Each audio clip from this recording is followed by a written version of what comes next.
On October 17th, EA shut down Visceral Games and canceled the Star Wars project it was working on. Fans have worried that this spells doom for single-player games from big studios. It doesn't. What happened to Visceral's game, codenamed Ragtag, is more complicated than that. We talked to more than a dozen people close to the game to find out what happened. In April 2014, Uncharted writer and director Amy Hennig joined Visceral Games, the studio behind Dead Space. She was going to make a Star Wars game. Ragtag was planned to be an Uncharted-style journey in the Star Wars universe, set between movie episodes 4 and 5.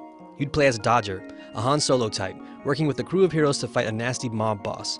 The ideas for Ragtag were ambitious. You'd play as a team of characters going on heists and using sabotage to take down enemies. As good as the ideas were, the studio ran into a pile of problems executing them. The first was money. Redwood City, just outside of San Francisco, where Visceral is based, is an expensive place to employ people, so EA was reluctant to hire the amount of developers Visceral needed to make an Uncharted killer. To get around this, EA tapped its Canadian studio Motive to help Visceral. But then, they pulled them to make the campaign for Star Wars Battlefront 2.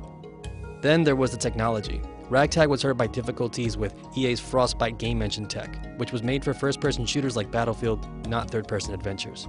There were culture clashes too. There was tension between Visceral and EA Central about how innovative or Star Wars-y the game was. And there were clashes between director Amy Hennig and others at the studio, with some dispute over whether Hennig was too controlling or whether the rest of Visceral could execute her vision.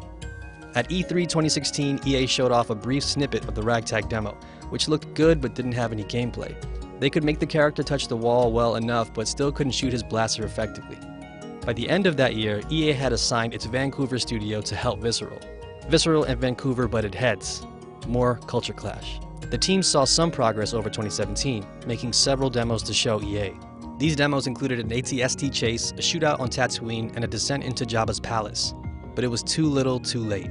On October 17th, EA said it was shutting down Visceral and canceling Ragtag. EA Vancouver will start a new Star Wars project. Hennig has not yet announced her next move.